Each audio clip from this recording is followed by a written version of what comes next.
Imagina só, analisar as entranhas de um negócio digital e de repente descobrir que o faturamento da pessoa bate a casa de R$ 1 milhão por mês? É muita coisa. Demais. E, mantendo uma margem de lucro operacional quase inacreditável de 96%. 96% é um número que, olha, chega a soar meio irreal no mercado tradicional, né? Totalmente. Acho que a primeira reação de qualquer pessoa que escuta isso é tentar encontrar logo a fórmula matemática oculta, sabe? Uhum. A gente quer o truque. Exato. Tem aquela expectativa de que o segredo seja um funil de vendas ultra complexo ou um algoritmo de tráfego pago hiper otimizado, aquelas planilhas impecáveis que os gurus adoram mostrar na internet. Sim, e isso é reflexo natural do nosso mercado. Existe, um desejo enorme por controle, por achar que esse sucesso financeiro monumental pode ser reduzido a um processo super higienizado. Digital. E o que salta aos olhos não é uma estrutura corporativa limpa. Não, passa longe disso. Passa muito longe. A estratégia revelada ali é visceral, é crua. Então, a missão da nossa análise hoje é justamente extrair o método por trás dessa história toda. Que é uma história e tanto. Com certeza. A gente quer entender o mecanismo de como alguém consegue pegar os piores dias do próprio passado, sabe, as fraturas mais expostas mesmo, e transformar isso num império educacional altamente lucrativo. E tem aquele detalhe, né, que a fonte brinca na palestra que nos meses fracos... Ah, sim. Os meses fracos. Quando a equipe decide dar uma desacelerada, o faturamento cai para R$500 mil. Nossa, quem me dera um mês fraco desse. Pois é. E esses números absolutos funcionam como um holofote imenso. Chamar atenção com 96% de margem de lucro é uma tática muito clássica. Claro, chama qualquer um. Mas o núcleo de valor deste material passa muito longe dessa matemática financeira pura. O que a gente precisa dissecar hoje é a psicologia de vendas e aquela coragem, que é quase contraintuitiva, de expor as próprias vulnerabilidades, ali, no palco. Sim, o modelo de negócios dessa pessoa é, no fundo, a própria humanidade sendo empacotada, né? Empacotada e distribuída para criar uma comunidade forte. Bom, ok, vamos desvendar isso. Para entender como essa engrenagem funciona na prática, a gente precisa voltar a fita lá para o incidente incitante. Para o começo de tudo. Isso, porque ninguém simplesmente acorda com essa clareza estratégica toda. A fonte relata que a jornada começou muito antes do glamour da internet, lá em Manaus. Manaus, exato. E muito cedo, né? Sim, teve a abertura de um CNPJ aos 16 anos de idade. Imagina só. 16 anos é praticamente uma criança ainda. Pois é. E foi um período de vender, literalmente, qualquer coisa. A transcrição fala de perfumes a calcinhas, apenas para tentar sobreviver mesmo. E esse é um estágio caracterizado pela força bruta do instinto de sobrevivência. Como assim, força bruta? É que, nesse momento, há uma energia muito dispersa. A pessoa está focada apenas na transação imediata para pagar o almoço, sabe? Não tem nenhuma construção de autoridade ou visão de longo prazo aí. Tá, entendi. É o famoso apagar incêndio diário. Isso, sobrevivência pura. Grandiosa lendo uma biografia de um bilionário do Vale do Silício. Longe disso. O ponto de virada foi num dia brutalmente mundano. A fonte conta sobre a época em que administrava um restaurante. Aí chegou aquele dia de pagar as contas. A pessoa cumpriu todas as obrigações legais, pagou absolutamente todos os funcionários. E aí? E aí, ao olhar para o próprio bolso, encontrou exatamente R$3. R$3. É a materialização do fracasso através do contraste, né? Nossa, exato. Imagina a cena, olha isso. Você está lá no meio do seu próprio negócio, cercado por equipamentos caros, mesas, pessoas trabalhando, uma estrutura toda montada para sustentar a sua família. Todo aquele peso nas costas. Sim. E a recompensa final por todo aquele esforço físico e mental, seu equivalente a moedas que não compram nem um cafezinho na esquina. É desolador. A transcrição descreve isso como o dia do, abre aspas, chega dessa merda. O momento em que a decisão de investir cada centavo em cursos e mentorias foi tomada de uma forma irrevogável. É aquele momento de virar chave. Mas, a minha dúvida sobre essa mecânica é a seguinte. Bater no fundo do poço, chorar de frustração com o próprio negócio, é algo que milhares de pequenos empresários vivenciam todos os dias. Infelizmente, sim. A dor aguda é muito comum no Brasil. Então, o que explica a transição dessa dor específica para a construção de uma empresa de R$1 milhão mensais? porque muita gente passa por isso e não fica milionária. O que é fascinante aqui é exatamente o tempo de resposta. Tempo de resposta. Sim, o que separa esse relato da vasta maioria dos casos de falência ou de frustração crônica é o que acontece logo depois. O padrão humano normal diante de um trauma financeiro dessa magnitude é a paralisia. A pessoa trava. Trava, fica estagnada na raiva ou na autopiedade, começa a culpar o governo, o mercado, os clientes. O que é natural, né? Super natural. Mas o que a fonte descreve é o uso imediato dessa humilhação como um combustível muito direcionado. A decisão ali não foi, vou trabalhar mais horas no restaurante para ver se sobra mais. Foi o contrário, né? Exato. A decisão foi, eu vou comprar o conhecimento que claramente está me faltando.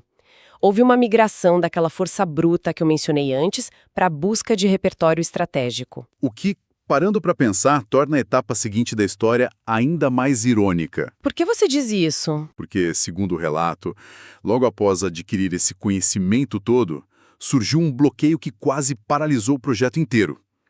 A famosa síndrome do impostor. Ah, sim. O maior vilão dos criadores de conteúdo. A pessoa já trabalhava com internet na época, já publicava vídeos de viagens, pratos de comida super bonitos. Mostrar aquele estilo de vida legal era fácil. O famoso lifestyle. Isso. Mas a ideia de ligar a câmera para de fato ensinar alguma coisa causava um pavor paralisante.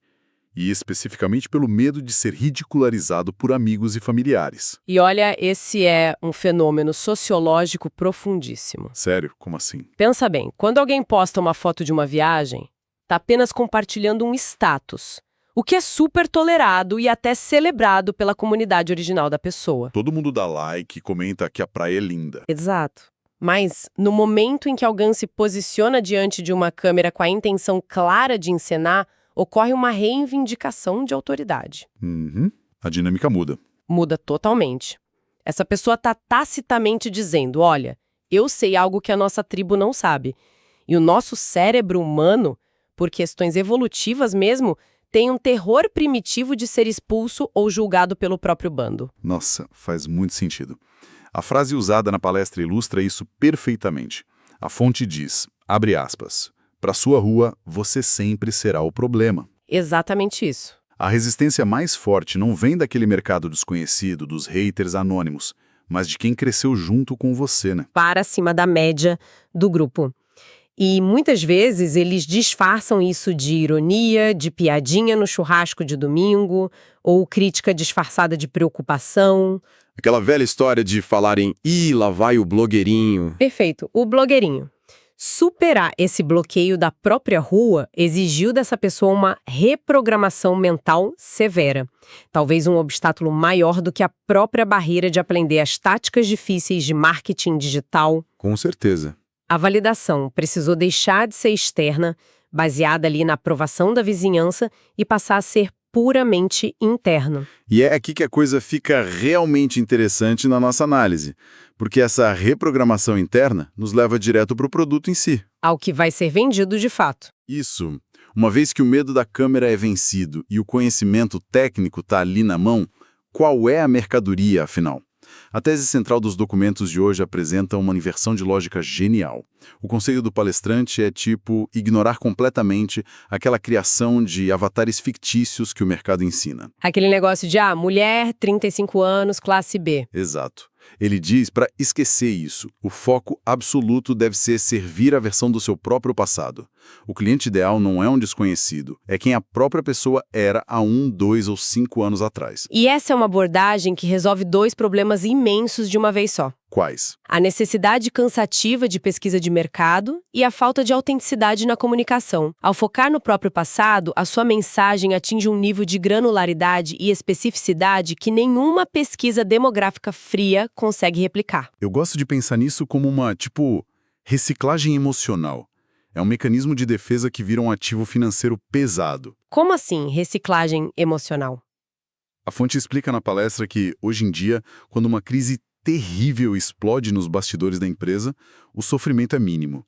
Entendi. O instinto automático da pessoa é pegar um caderno e documentar aquele caos, porque ela tem a certeza absoluta de que aquele problema específico e a solução que ela vai criar para ele hoje vão se transformar num novo módulo pago no futuro. É genial. A pessoa literalmente monetiza a própria dor de cabeça em tempo real.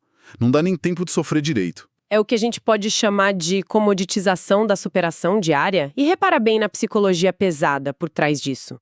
Ao saber que o obstáculo de hoje é o produto de amanhã, o peso emocional do problema meio que evapora. Ele vira lucro, né? Sim, a dificuldade deixa de ser uma ameaça à sobrevivência da empresa e passa a ser matéria-prima pura.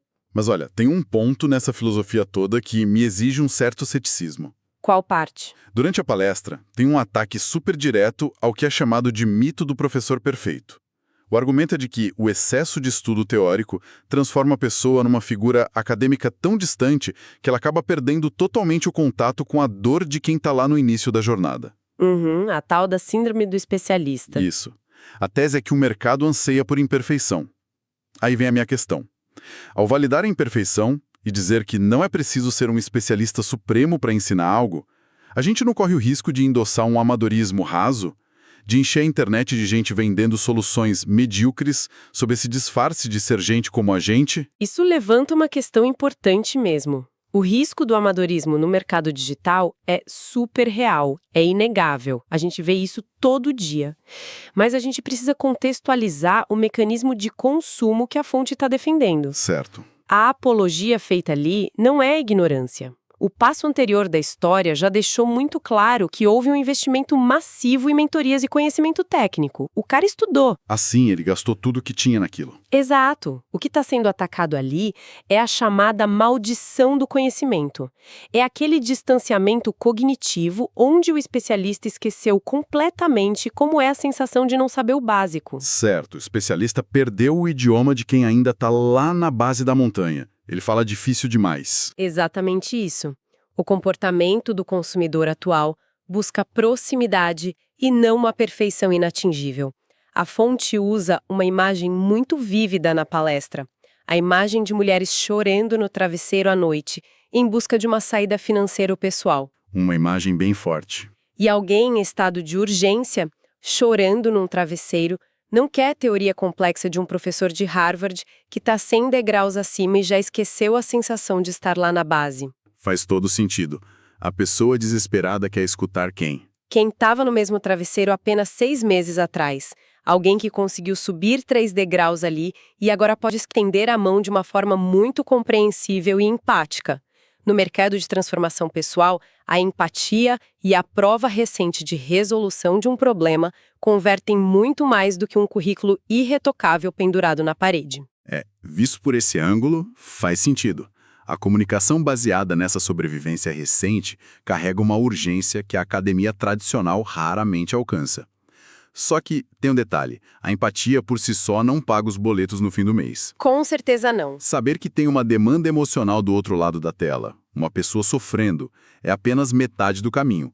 A grande mágica de chegar numa margem de lucro de 96% é fazer com que essa conexão toda resulte numa transação financeira real.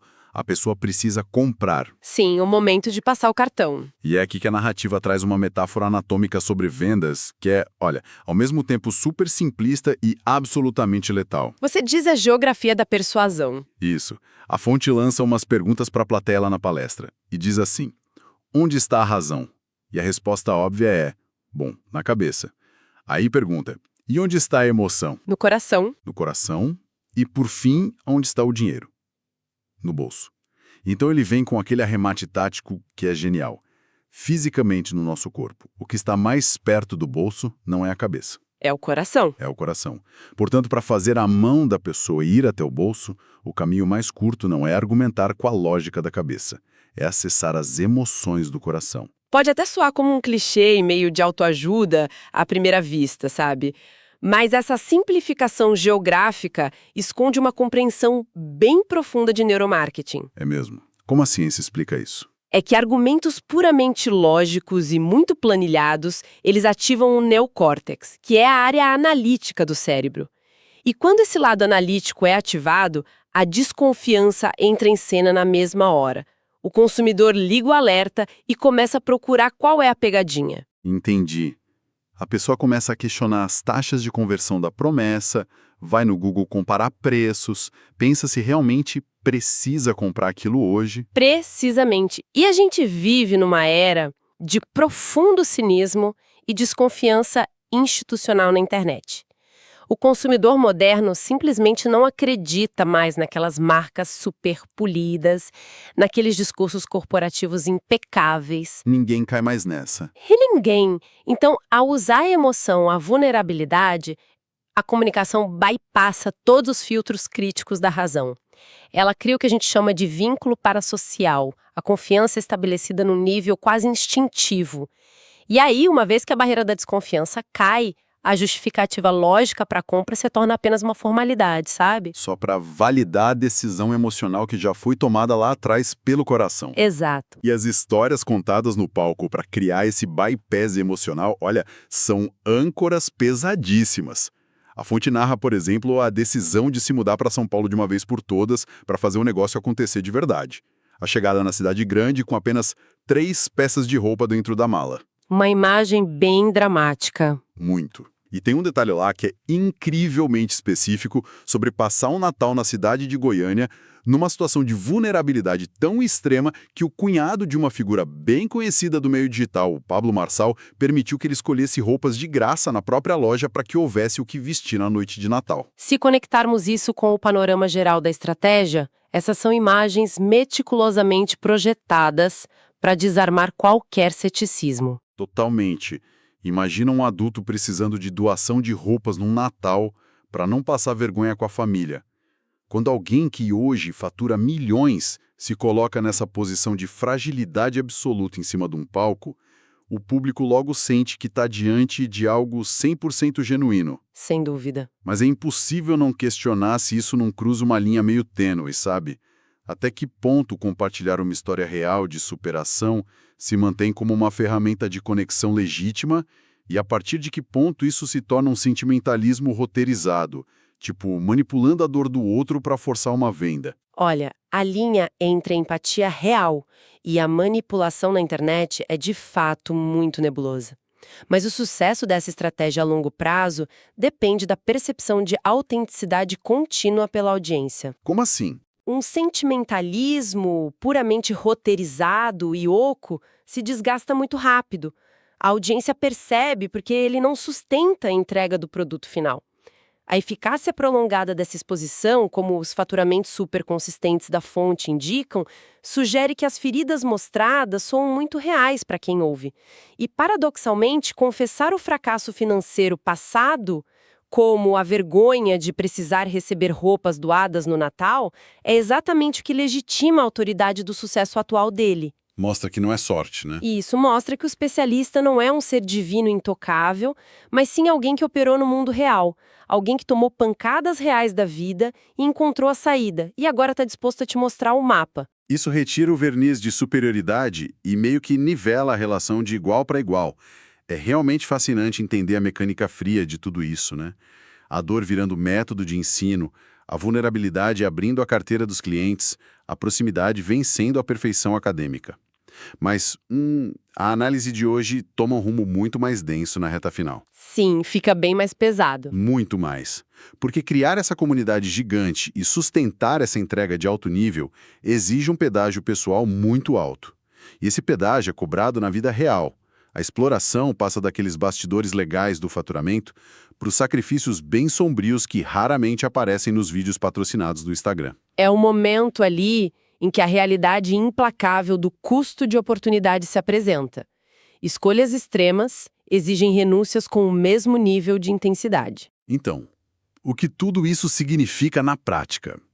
O relato sobre a mudança definitiva para São Paulo traz a história do irmão mais novo. Um menino que, na época da viagem, tinha acabado de completar 3 aninhos de idade e é descrito na palestra como a presença mais luminosa e mais importante na vida desse empreendedor. É a grande âncora emocional dele. Sim. A cena narrada da despedida na rodoviária é de partir o coração. Saber que a convivência diária com aquela criança estava sendo cortada abruptamente carrega uma carga emocional brutal no discurso.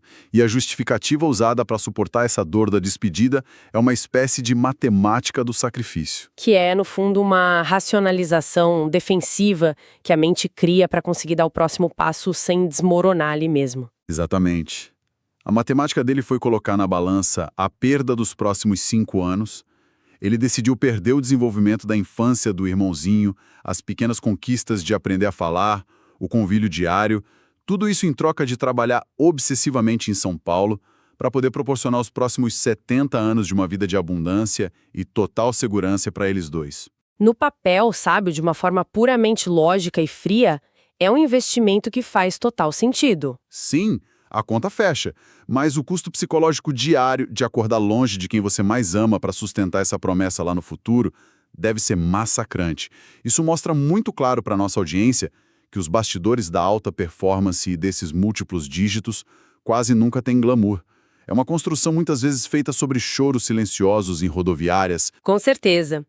E a resiliência necessária para suportar essa dissonância cognitiva toda, que é infligir um sofrimento a curto prazo aos seus entes queridos em nome de um bem maior a longo prazo, não pode ser sustentada apenas pelo desejo de acumular capital. O dinheiro sozinho não segura a barra, né? Não segura. A psicologia humana tende a colapsar, ou a pessoa começa a buscar atalhos destrutivos, se o único motivador for o enriquecimento pelo enriquecimento. Para não quebrar no meio desse caminho tão duro, o indivíduo precisa reenquadrar toda a narrativa da própria vida. Criar um significado maior. Isso. O negócio deixa de ser simplesmente uma empresa de vender cursinho na internet e precisa passar a ser visto internamente como um chamado, um propósito inegociável. A transcrição até menciona uma promessa que ele fez em 2019, um juramento pessoal de alcançar os maiores palcos não apenas por ego, mas para ser um verdadeiro vetor de transformação. É um senso de missão que meio que absorve todo esse sacrifício pesado, e a validação dessa escolha terrível chega anos depois, e de uma forma super simbólica. Ah, a história da ligação! Sim, a palestra conta como, recentemente, aquele mesmo irmãozinho da rodoviária, que agora já está mais velho e inserido numa realidade muito mais confortável financeiramente, fez uma ligação pedindo dicas de como ficar milionário e como vender coisas na própria escola. Esse é o momento em que aquela tal matemática do sacrifício parece finalmente ter pago seus dividendos emocionais. E é maravilhoso como isso nos leva ao conceito culminante de toda essa filosofia operacional. Qual? A ideia de imortalidade. Imortalidade. Sim. Dentro da estrutura mental que foi apresentada na palestra, a imortalidade não tem relação com construir estátuas, erguer arranha-céus com o próprio nome na fachada ou acumular uma riqueza infinita no banco. O conceito é redefinido. A verdadeira imortalidade, como destacado nas fontes, passa a ser a capacidade de continuar existindo no coração, na mente e nas atitudes das pessoas que foram tocadas por você. É uma sobrevivência através da replicação orgânica de ideias e transformações. Nossa, é um arco narrativo poderosíssimo para amarrar o que a gente desvendou até aqui. Nós iniciamos hoje observando a inércia sendo quebrada pela humilhação de contar R$3 num caixa de restaurante falido. Depois, analisamos como a síndrome do impostor e aquele terror do julgamento da própria rua foram superados. Superados com base num propósito. Exato. Aí dissecamos a genialidade por trás de empacotar o próprio sofrimento recente em soluções para quem está só alguns degraus abaixo. Tudo isso ignorando a pressão para parecer aquele mestre impecável. Desmascarando também a geografia persuasiva de mirar no coração como um atalho mais rápido para o bolso. E por fim, a gente entendeu o peso esmagador dessas renúncias pessoais todas, que são sustentadas apenas pela visão de alcançar essa perpetuidade através do impacto na vida dos outros. É um caso muito complexo e rico. Demonstra perfeitamente para nossa audiência que as maiores taxas de conversão e os funis de vendas mais lucrativos do mercado digital não são moldados apenas por gatilhos mentais genéricos que você acha no Google. Eles são moldados pela exposição cirúrgica e honesta da própria experiência humana. A imperfeição, quando estruturada e comunicada com um propósito claro, é de longe o maior diferencial competitivo que existe no mercado de hoje. Perfeito. E para encerrar a nossa análise de hoje, eu não poderia deixar de trazer a última história usada na palestra. É uma anedota com uma reflexão tão incômoda quanto profunda. O palestrante narra ali a história fictícia de um homem que morre e chega ao céu. Jesus recebe esse cara de braços abertos. Mas logo atrás de Jesus, o homem percebe uma televisão imensa, exibindo um número astronômico.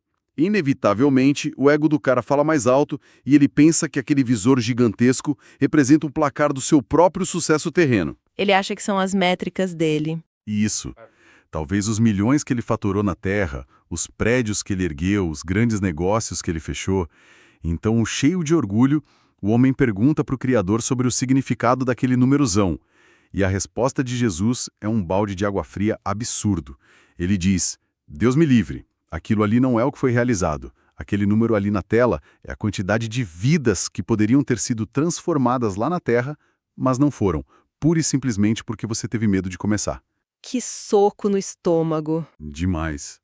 Então, quando a música final subir, a pergunta provocativa que precisa ficar pairando no ar para as pessoas da nossa audiência pensarem durante o dia é esta: qual é o conhecimento inestimável, a experiência de superação ou a solução para uma dor que está guardada agora com quem nos ouve? E qual é o tamanho vertiginoso do número que está na tela de pessoas deixando de receber essa ajuda apenas pelo medo de ligar a câmera e enfrentar o julgamento da própria rua?